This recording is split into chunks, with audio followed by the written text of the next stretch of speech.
Hi students, welcome back. നമ്മൾ previous years question papers ആണ് ചെയ്തുകൊണ്ടിരിക്കുന്നത്. രണ്ട് പാർട്ട് നമ്മുടെ കഴിഞ്ഞു. മൂന്നാമത്തെ പാർട്ടാണ് ഇന്ന് നമ്മൾ ചെയ്യുന്നത്. സീരീസ് ആൻഡ് പാരലൽ കോമ്പിനേഷന്റെ കുറെ ക്വസ്റ്റ്യൻസ് ചോദിച്ചിട്ടുണ്ട്. Series and parallel combination derive ചെയ്യാൻ ചോദിച്ചിട്ടുണ്ട്. നമ്മൾ തിയറി പഠിച്ചിട്ടുള്ള ഡെറിവേഷൻസ് ഒക്കെ ചോദിച്ചിട്ടുണ്ട്. അത് നമുക്ക് വീണ്ടും ഡിറൈവ് ചെയ്തിട്ട് കാര്യമില്ലല്ലോ. അപ്പോൾ അല്ലാണ്ട് വെറൈറ്റി ആയിട്ട് വന്നിരിക്കുന്ന ക്വസ്റ്റ്യൻസ് ആണ് നമ്മൾ ഇവിടെ ചെയ്യുന്നത്. ഇന്നത്തെ ക്വസ്റ്റ്യൻസിലേക്ക് നമുക്ക് കിടക്കാം. A capacitor is charged using a battery. After charging the capacitor, a dielectric constant epsilon r is inserted between the plates. What happens to charge, capacitance, potential, electric field, energy and energy density? പല പ്രാവശ്യം repeated ആയിട്ട് ചോദിച്ചിരിക്കുന്ന question ആണ്. ഇത് നമ്മൾ already NCERT problem ചെയ്തപ്പോൾ ഇതിന്റെ ഒരു പ്രോബ്ലം ചെയ്തിരുന്നു. ഓക്കെ, അപ്പൊ ഇമ്പോർട്ടന്റ് ആയിട്ടുള്ള ഒരു ക്വസ്റ്റ്യൻ ആണ് ഇത്. ഇതെന്തായിരുന്നു? A capacitor is charged by using a battery. ഒരു കപ്പാസിറ്ററിനെ നമ്മൾ എന്ത് ചെയ്യുന്നുണ്ട്? ഒരു കപ്പാസിറ്ററിനെ ഒരു ബാറ്ററി വെച്ച് നമ്മൾ എന്ത് ചെയ്തു? ചാർജ് ചെയ്തു. Okay, after charging the capacitor dielectric constant epsilon r is introduce between them. ഇങ്ങനെ ചാർജ് ചെയ്ത ശേഷം ഇതിനകത്തേക്ക് എന്ത് ചെയ്തു? ഒരു ഡൈഇലക്ട്രിക് കോൺസ്റ്റന്റ് ഇൻട്രൊഡ്യൂസ് ചെയ്തു. അങ്ങനെയാണെങ്കിൽ ഇവിടെ ചാർജിന് എന്ത് സംഭവിക്കും? ഓക്കെ, അപ്പൊ ആദ്യം നമുക്ക് കപ്പാസിറ്റൻസിന് എന്ത് സംഭവിക്കും നോക്കാം. ചാർജ് നിൽക്കട്ടെ. അപ്പൊ രണ്ടാമത്തെ ബി ആണ് കപ്പാസിറ്റൻസ്. കപ്പാസിറ്റൻസിന്റെ വാല്യൂ എന്ത് ചെയ്യും? Capacitance epsilon 0 epsilon r a divided by d എന്നാ വരിക അല്ലെ. എയറിലെ capacitance epsilon 0 a by d ഉണ്ടായുള്ളൂ. അപ്പൊ കപ്പാസിറ്റൻസ് എന്തായി? നമുക്ക് സി ഡാഷിന് എടുക്കാം. അപ്പൊ c dash is equal to എന്ത് വരും? Epsilon r into epsilon 0 a by d എന്ന് എഴുതാം. അത് കപ്പാസിറ്റൻസ് ഇൻ എയർ ആണ് അല്ലെ. അപ്പൊ കപ്പാസിറ്റൻസ് എപ്പോഴാണ്? മീഡിയത്തിലെ കപ്പാസിറ്റൻസ് എന്ന് പറയുന്നത് epsilon r times capacitance in air ആണ്. നമ്മൾ ഓൾറെഡി പഠിച്ചിട്ടുള്ളതാണ്. ഓക്കെ, അപ്പൊ ഡൈഇലക്ട്രിക് ഇൻട്രൊഡ്യൂസ് ചെയ്ത കപ്പാസിറ്റൻസിൽ എന്ത് സംഭവിക്കും? കപ്പാസിറ്റൻസ് ഇൻക്രീസ് ചെയ്യും. എത്ര ടൈംസ് ഇൻക്രീസ് ചെയ്യും? എപ്സിലൺ ആർ ടൈംസ് ഇൻക്രീസ് ചെയ്യും. ഓക്കെ, അപ്പൊ കപ്പാസിറ്റൻസ് എന്താന്ന് കിട്ടി. ഇനി പൊട്ടൻഷ്യൽ. പൊട്ടൻഷ്യലിന്റെ കേസിൽ നമ്മൾ അപ്ലൈ ചെയ്തിരിക്കുന്ന പൊട്ടൻഷ്യൽ ഇത് V വോൾട്ട് ആണെങ്കിൽ അല്ലെ, ഈ V വോൾട്ട് അല്ലേ ഈ ടെർമിനൽസിന് ക്രോസ് ആയിട്ട് കൊടുത്തിട്ടുള്ളത്. അപ്പൊ പൊട്ടൻഷ്യൽ എന്തായിരിക്കും? ഇതിൽ കൂടുതൽ വോൾട്ടേജ് എടുക്കാനുണ്ടോ? അല്ലെ, അപ്ലൈ ചെയ്തിരിക്കുന്ന ഈ വോൾട്ടേജ് തന്നെയാണ് ഇതിന് വരിക. അപ്പൊ വോൾട്ടേജ് എന്തായിരിക്കും? സി അല്ലെ. Voltage remains constant. Voltage constant ആണ്. അതിന്റെ വാല്യൂ എന്തായിരിക്കും? അപ്ലൈഡ് വോൾട്ടേജ് തന്നെയാണ്. ഓക്കെ, അപ്പൊ പൊട്ടൻഷ്യൽ നമ്മൾ പറഞ്ഞു. ഈ കപ്പാസിറ്റൻസും പൊട്ടൻഷ്യലും ഉണ്ടെങ്കിലേ നമുക്ക് എന്ത് പറയാൻ പറ്റുള്ളൂ? ചാർജ് പറയാൻ പറ്റുള്ളൂ. ചാർജ് അപ്പൊ എങ്ങനെ എടുക്കാം? Charge Q is equal to C into V. V constant ആണെന്ന് പറഞ്ഞു. കപ്പാസിറ്റൻസ് എന്ത് ചെയ്തു? ഇൻക്രീസ് ചെയ്തു എന്ന് പറഞ്ഞു. അപ്പൊ കപ്പാസിറ്റൻസ് കൂടുമ്പോ ചാർജ് എന്ത് ചെയ്യും? Charge also increases. ചാർജ് എന്ത് ചെയ്യുന്നുണ്ട്? ഇൻക്രീസ് ചെയ്യും. കപ്പാസിറ്റൻസ് കൂടിയത് എപ്സിലൺ ആർ ടൈംസ് ആണ്. അപ്പൊ ചാർജും എത്ര ടൈംസ് തന്നെ കൂടും? Epsilon r times. അപ്പോ charge increases by epsilon r times. Epsilon r times എന്ത് ചെയ്യുന്നുണ്ട്? ചാർജ് എന്ത് ചെയ്തു? ഇൻക്രീസ് ചെയ്തു. ഓക്കെ, അപ്പോ ബാറ്ററി ഉണ്ടെങ്കിൽ പൊട്ടൻഷ്യൽ റിമെയിൻസ് കോൺസ്റ്റന്റ് ആണ്. ആ പൊട്ടൻഷ്യൽ കോൺസ്റ്റന്റ് ആണ്. കപ്പാസിറ്റൻസ് ഇൻക്രീസ് ചെയ്യാണ്. അപ്പൊ Q is equal to CV എന്ന് പറയുന്ന ഇക്വേഷൻ അനുസരിച്ച് ചാർജ് എന്ത് ചെയ്തു? ഇൻക്രീസ് ചെയ്തു. എത്ര ടൈംസ് ഇൻക്രീസ് ചെയ്തു? എപ്സിലൺ ആർ ടൈംസ് ഇൻക്രീസ് ചെയ്തു. ഓക്കെ, അപ്പൊ നമ്മൾ മൂന്നെണ്ണം ഡിസ്കസ് ചെയ്തു. വളരെ സിമ്പിൾ ആയിട്ടുള്ള കാര്യമാണ്. ഇനി ഇലക്ട്രിക് ഫീൽഡ് അല്ലെ.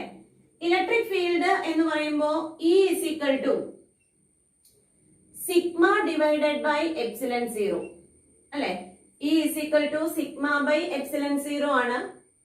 ഡൈഇലക്ട്രിക് വന്നു കഴിയുമ്പോ നമുക്കറിയാം electric field in between the plates of the capacitor sigma by epsilon 0 ആണ്. ഇനി എന്ത് ചെയ്യാണ്? ഡൈഇലക്ട്രിക് വന്നു കഴിയുമ്പോൾ ഇതിന്റെ കൂടെ എന്ത് വരും? എപ്സിലൺ ആർ വരും. അപ്പൊ ഇലക്ട്രിക് ഫീൽഡിന് എന്ത് സംഭവിക്കും?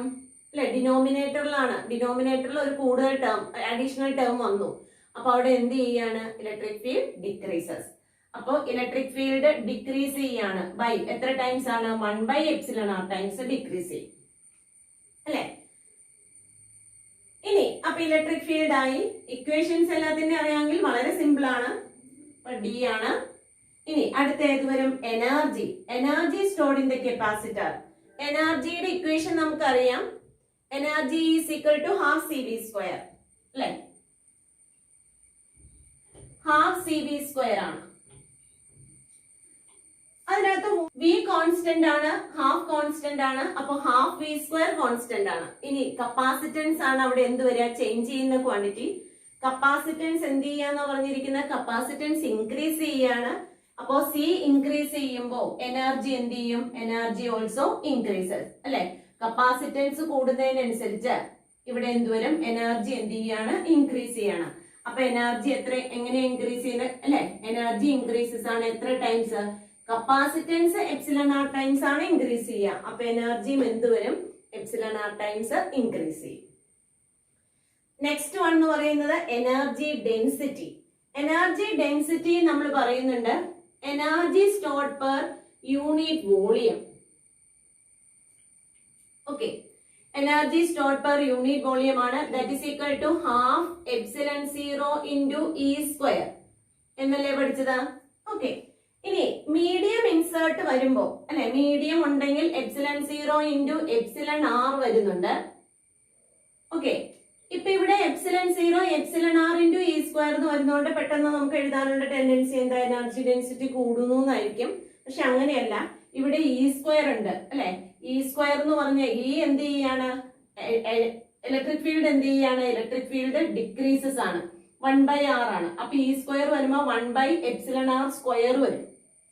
ഇ ഡിക്രീസസ് ബൈ 1/ε r ആണ്. അപ്പൊ ഇ സ്ക്വയർ വരുമ്പോ 1/ε r സ്ക്വയർ വരും.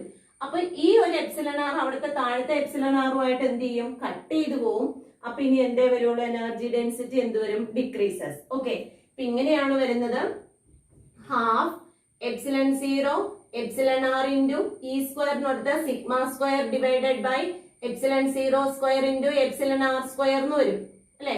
എപ്സിലൺ 0 എപ്സിലൺ ആർ ഓരോന്ന് വെട്ടിപ്പോയി. ഇനിയിപ്പോ ഡിനോമിനേറ്ററിലല്ലേ കിടക്കുക എപ്സിലൺ ആർ. അപ്പോ ഡിനോമിനേറ്ററിൽ എപ്സിലൺ ആർ വരുന്നതുകൊണ്ട് എനർജി ഡെൻസിറ്റി എന്ത് ചെയ്യാണ്, ഡിക്രീസ് ചെയ്യാണ്.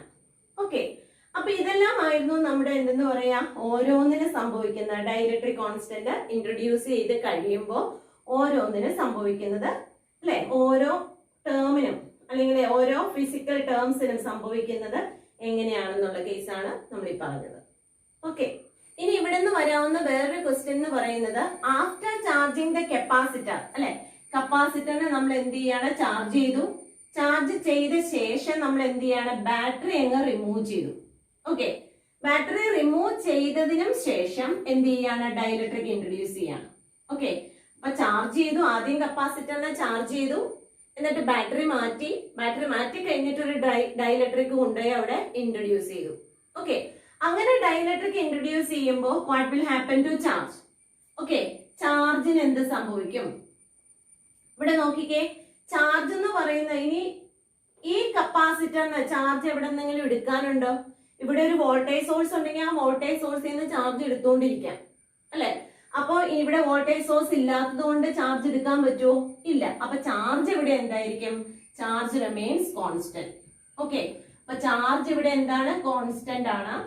ഇനി കപ്പാസിറ്റൻസോ, capacitance C is equal to epsilon 0 epsilon r a divided by d അല്ലേ വരിക. അപ്പൊ കപ്പാസിറ്റൻസ് എന്ത് ചെയ്യും, നേരത്തെ പറഞ്ഞ പോലെ തന്നെ കപ്പാസിറ്റൻസ് ഇവിടെ എപ്സിലൺ r ടൈംസ് എന്ത് ചെയ്യാണ്, ഇൻക്രീസ് ചെയ്യാണ്. കപ്പാസിറ്റൻസ് കൂടി അല്ലെ, capacitance increases by epsilon r. Okay, ഇനി വോൾട്ടേജ്, പൊട്ടൻഷ്യലിന് എന്താ സംഭവിക്കുക, പൊട്ടൻഷ്യൽ ഇവിടെ പൊട്ടൻഷ്യൽ സോഴ്സ് ഇല്ല. പൊട്ടൻഷ്യൽ സോഴ്സ് ഇല്ലാത്തത് കൊണ്ട് അവിടെ പൊട്ടൻഷ്യൽ ചേഞ്ച് ചെയ്യും.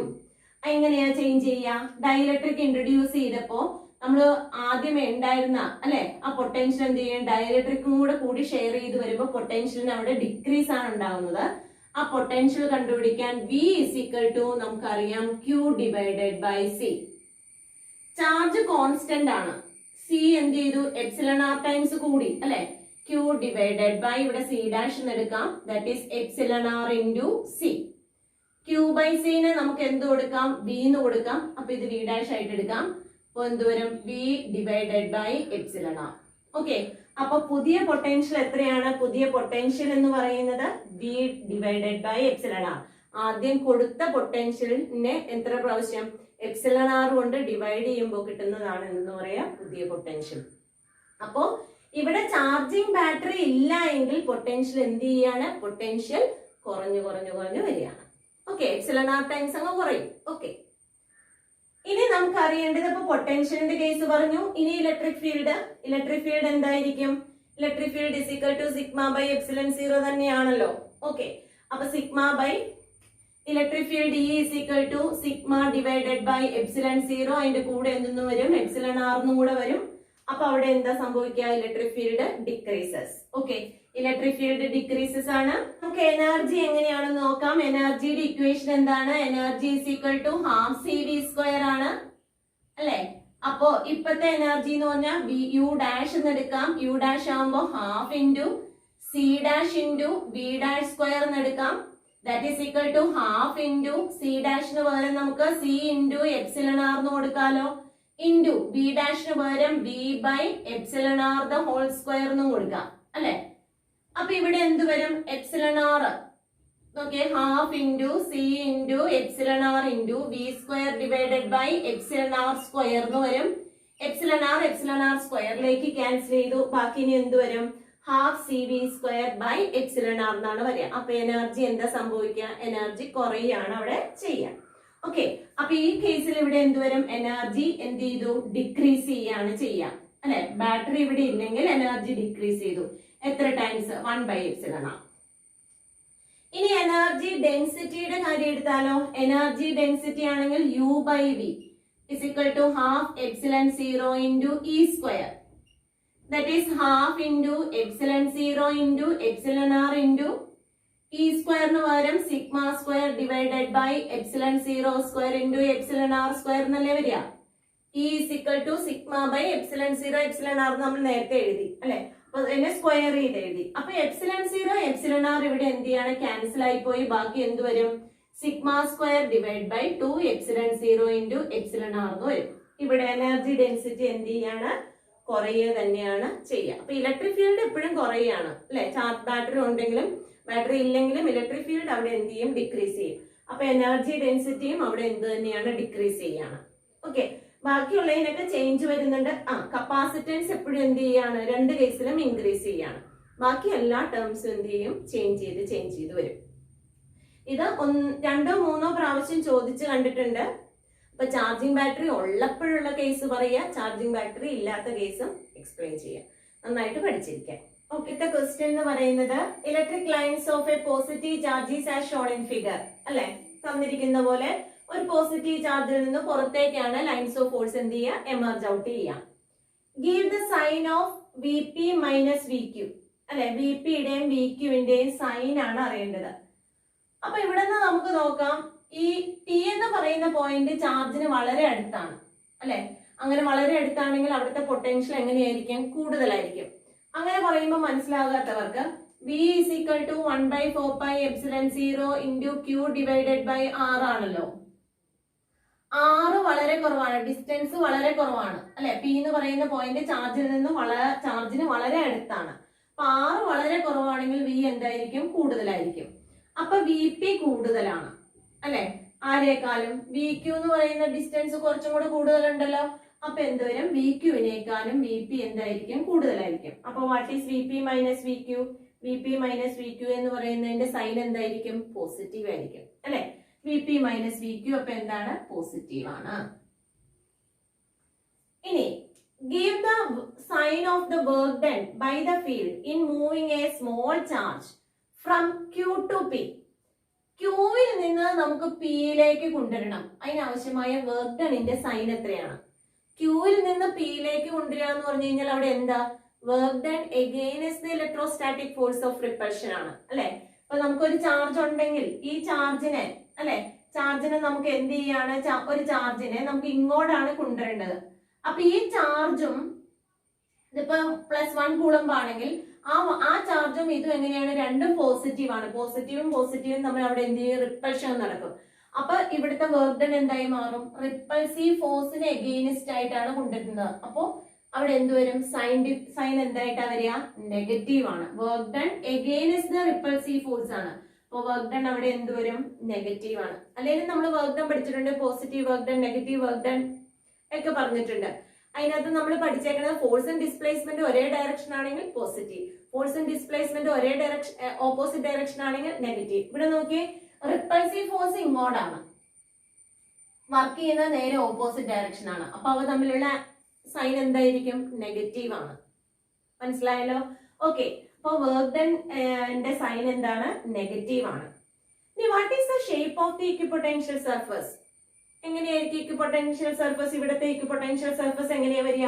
അപ്പൊ പിയിലാണെങ്കിൽ പിയിൽ അവിടെ ഒരു സ്പെറിക്കൽ ഷേപ്പ് അല്ലെ, ഇവിടെയാണെങ്കിലും എന്തോരം അതിന്റെ സ്പെറിക്കൽ. അപ്പൊ കോൺസെൻട്രിക് സ്പിയേഴ്സ് ആയിട്ടാണ് അല്ലെ, പോയിന്റ് ചാർജിൽ നിന്ന് നമ്മൾ തിയറി പറഞ്ഞിട്ടുള്ളതാണ്. പോയിന്റ് ചാർജിൽ നിന്നും കോൺസെൻട്രിക് സ്പെറിക്കൽ ഷേപ്പ് ആണ്. സ്പിയർ അങ്ങനെ എഴുതിയാൽ മതി, spherical shape. Okay, next question. 2 point charges 3 into 10 raised to minus 8 coulomb and minus 2 into 10 raised to minus 8 coulomb are separated by a distance of 15 centimeter apart. At what point on the line joining the charges the potential is 0? Okay, അപ്പൊ നമുക്ക് രണ്ട് charges ഉണ്ട്. ഏതൊക്കെയാണ്?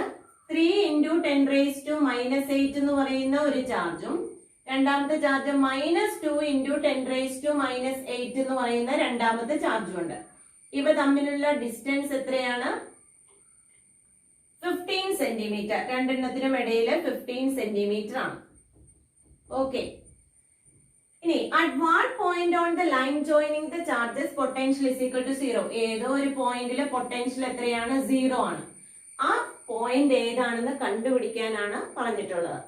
Okay, same question നമ്മൾ NCERT problems ചെയ്തതാണ്. NCERT problems ചെയ്ത് പഠിക്കണം, കാരണം അതിൽ നിന്ന് നമുക്ക് ക്വസ്റ്റ്യൻ ചോദിക്കാം. ഓക്കെ, വാല്യൂസിനൊക്കെ വ്യത്യാസം ഉണ്ടാവുള്ളൂ. ഓക്കെ, അങ്ങനെയാണെങ്കിൽ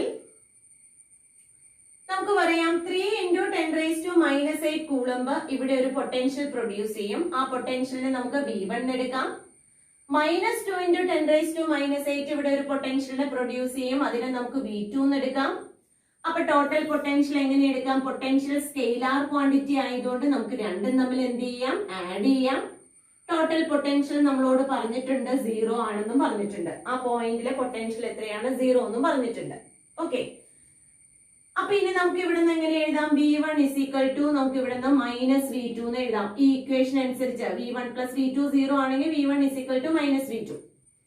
ഓക്കെ, V1 എന്ന് പറയുന്ന 3 മൈക്രോ കൂളം അല്ലെ, 3 into 10 raised to minus 8 Coulomb ഇവിടെ പ്രൊഡ്യൂസ് ചെയ്യുന്ന പൊട്ടൻഷ്യൽ ആണ്. ആ ഡിസ്റ്റൻസ് നമുക്ക് എത്രയായിട്ട് എടുക്കാം? X എന്ന് എടുക്കാം. അങ്ങനെയാണെങ്കിൽ ബാക്കി ഡിസ്റ്റൻസ് എത്രയായിട്ട് വരും? 15 minus X എന്ന് വരും അല്ലെ. അപ്പൊ ഇത് പ്രൊഡ്യൂസ് ചെയ്യുന്ന പൊട്ടൻഷ്യലിനെ ഒന്ന് എഴുതിക്കേ. 1/4πε0 into 3 into 10 raised to minus 8 divided by X. അറിയാലോ അല്ലെ, പൊട്ടൻഷ്യലിന്റെ ഇക്വേഷൻ എന്താണ്? 1/4πε0 into Q divided by R ആണ്. ആ ഇക്വേഷൻ അനുസരിച്ച് നമുക്ക് ഇങ്ങനെ എഴുതാം.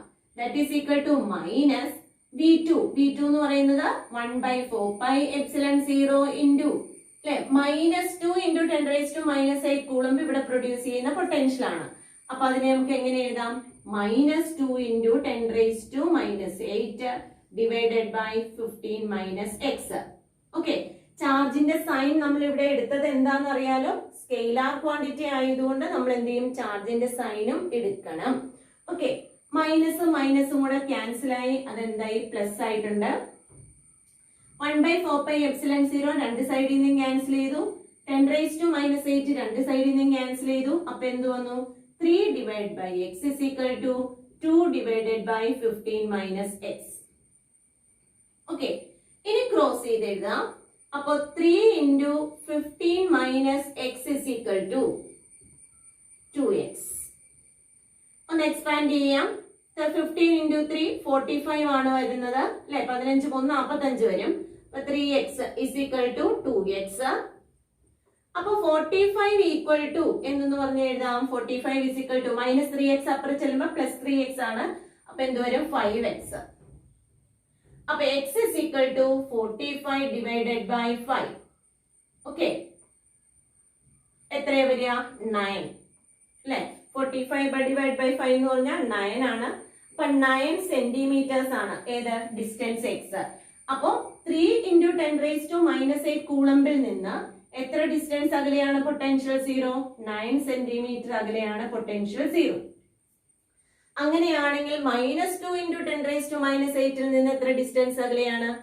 15 - 9. 15 - 9 എന്ന് പറയുമ്പോൾ രണ്ടാമത് കണ്ടുപിടിക്കാൻ നിൽക്കേണ്ട, ഇതിനകത്തേക്ക് അങ്ങ് സബ്സ്റ്റിറ്റ്യൂട്ട് ചെയ്താൽ മതി. 15 - 9. 15 - 9 എന്ന് പറയുമ്പോൾ എത്ര വരും? 6 സെന്റിമീറ്റർ. ഓക്കെ, അപ്പൊ ഇത് സാധാരണ എൻട്രൻസിനും ചോദിക്കാറുണ്ട്, ബോർഡ് എക്സാമിനും ചോദിക്കാറുണ്ട്. ഓക്കെ, അപ്പൊ ഇതുപോലത്തെ ക്വസ്റ്റ്യൻസ് ഒക്കെ ഒന്ന് ചെയ്ത് പഠിക്കുക. NCERT-യിൽ ഉണ്ടായിരുന്നു, നമ്മൾ ചെയ്തതാണ്. Okay, next question, find the effective capacitance. അല്ലെ, ഒരു സർക്യൂട്ട് തന്നിട്ടുണ്ട്, എഫക്റ്റീവ് കപ്പാസിറ്റൻസ് മാത്രമേ കാണാൻ പറഞ്ഞിട്ടുള്ളൂ. ഓക്കെ, C1 C3 100 വെച്ച് തന്നിട്ടുണ്ട്. അപ്പൊ ഇത് 100 മൈക്രോഫാരഡ് ആണ്, ഇവിടെയും 100 മൈക്രോഫാരഡ് ആണ്. ഇനി C2 C3 300, അപ്പൊ 300 മൈക്രോഫാരഡ്, ഇത് 300 മൈക്രോഫാരഡ്. അപ്പൊ നോക്കിയേ, C1 C2 തമ്മിൽ പാരലൽ കോമ്പിനേഷൻ ആണ്. അല്ലെ, കണ്ടറിയാലോ പാരലൽ കോമ്പിനേഷൻ. ഇനി പാരലൽ കോമ്പിനേഷൻ എന്താന്ന് മനസ്സിലായില്ലെങ്കിൽ ഇവിടെ ചാർജ് ഇങ്ങനെ വരുന്നു, ചാർജ് ഇങ്ങനെ രണ്ടായിട്ട് ഡിവൈഡ് ചെയ്ത് പോകുന്നുണ്ടെങ്കിൽ അത് എന്തായിരിക്കും? പാരലൽ കോമ്പിനേഷൻ ആണ്. ചാർജ് രണ്ടായിട്ട് ഡിവൈഡ് ചെയ്യുകയാണെങ്കിൽ പാരലൽ കോമ്പിനേഷൻ ആണെന്ന് വിചാരിക്കാം. അപ്പൊ 100 300 എങ്ങനെയാണ്? പാരലൽ ആണ്. അപ്പൊ എഫക്റ്റീവ് എത്ര വരും? പാരലൽ കോമ്പിനേഷനിലെ എഫക്റ്റീവ് കപ്പാസിറ്റൻസിന്റെ ഇക്വേഷൻ എന്താ? C1 + C2. ഓക്കെ, അപ്പോ C എഫക്റ്റീവ് ഡാഷ് എഴുതാം. ഓക്കെ, ഇപ്പൊ എത്ര വരും? 300 + 100, C1 + C2 ആണ്. That is equal to 300 + 100 is equal to എത്ര വരിക? 400 മൈക്രോഫാരഡ്. ഓക്കെ, ഇവിടെയും 100ഉം അല്ലെ C3യും C4ഉം എങ്ങനെയാണ്? പാരലൽ ആണ്. അപ്പോ C എഫക്റ്റീവ് ഡബിൾ ഡാഷ് എന്ന് കൊടുക്കാം. അപ്പൊ C3 + C4 is equal to അല്ലെ 100 + 300 is equal to 400 microfarad. Okay, അപ്പൊ ഇവ തമ്മിൽ പാരലൽ, ഇവ തമ്മിൽ പാരലൽ. ഇപ്പൊ നമുക്ക് ഒരു എഫക്റ്റീവ് അല്ലെ കപ്പാസിറ്റൻസ് രണ്ടിടത്തും കണ്ടുപിടിച്ചു. ഇനി അവയെ നമുക്ക് എങ്ങനെ ചെയ്യാം? ഇങ്ങനെ അറേഞ്ച് ചെയ്യാലോ. ഇവിടെ എഫക്റ്റീവ് 400 മൈക്രോഫാരഡ്, ഇതിന്റെ എഫക്റ്റീവ് 400 മൈക്രോഫാരഡ്. ഓക്കെ, ഈ ഭാഗം നമ്മൾ റീപ്ലേസ് ചെയ്തു, ഈ ഭാഗം റീപ്ലേസ് ചെയ്ത് 400 ആക്കി, ഈ ഭാഗം റീപ്ലേസ് ചെയ്ത് 400 ആക്കി. ഓക്കെ, അപ്പൊ ഇനി നമുക്ക് എന്ത് ചെയ്യാം? എഫക്റ്റീവ് ഇവ തമ്മിൽ എങ്ങനെയാണ്? സീരീസ് കോമ്പിനേഷൻ ആണ്. സീരീസ് കോമ്പിനേഷൻ ആണെങ്കിൽ എഫക്റ്റീവ് എങ്ങനെ എഴുതാം? രണ്ടും ഈക്വൽ ആണ് അല്ലെ. അപ്പൊ 1/CS is equal to 1/CS is equal to എന്ത് വരും? 1/400 + 1/400 എത്രയാ വരിക? 2/400. 2/400 എന്ന് പറഞ്ഞാൽ എത്ര വരും? അല്ലെ 1/200. അപ്പൊ CS is equal to എത്രയായിട്ട് വരും? 200 മൈക്രോ ഫാരഡ്. ഓക്കെ, വളരെ എളുപ്പത്തിൽ ചെയ്യാവുന്ന ക്വസ്റ്റ്യൻ ആണ്. ഓക്കെ, അപ്പൊ parallel and series combination of capacitors problem ചെയ്യാൻ നന്നായിട്ട് പഠിക്കുക. അപ്പൊ നമ്മൾ ഡിസ്കസ് ചെയ്തതിൽ നിന്ന് നമുക്ക് മനസ്സിലായത് പ്രോബ്ലംസ് സീരീസ് ആൻഡ് പാരലലിൽ നിന്ന് നന്നായി ചോദിക്കുന്നുണ്ട്. അപ്പൊ പ്രോബ്ലം ചെയ്യാൻ എന്തായാലും പഠിച്ചിരിക്കണം. പിന്നെ നമുക്കറിയാം അല്ലെ, പിന്നെ സീരീസ് ആൻഡ് പാരലൽ കോമ്പിനേഷന്റെ പല പ്രാവശ്യം എക്സ്പ്ലനേഷൻ എന്ന് വെച്ചാൽ ഡെറിവേഷൻ ചോദിച്ചിട്ടുണ്ട്. നമ്മൾ ഓൾറെഡി ഡിസ്കസ് ചെയ്ത കാരണം പിന്നെ ഞാൻ ഡിസ്കസ് ചെയ്യാത്തതാണ്. എനർജിയുടെ ഇക്വേഷൻ ചോദിച്ചിട്ടുണ്ട്, എനർജി ഡെൻസിറ്റിയുടെ ഇക്വേഷൻ ചോദിച്ചിട്ടുണ്ട്. ഇതെല്ലാം നമ്മൾ തിയറി കവർ ചെയ്യുമ്പോൾ കവർ ചെയ്യുന്നതാണ്. ഓക്കെ, അപ്പൊ അതും കൂടി ഇതിനകത്ത് പഠിച്ചെടുക്കണം. റിപ്പീറ്റഡ് ആയിട്ട് ക്വസ്റ്റ്യൻ ചോദിച്ചിരിക്കുന്നതുകൊണ്ട് പ്രീവിയസ് ഇയേഴ്സ് ക്വസ്റ്റ്യൻ പേപ്പേഴ്സ് നന്നായിട്ട് പഠിക്കണം. Okay, I think these questions are clear for you. If you like this video, please subscribe and enable the bell button. Thank you.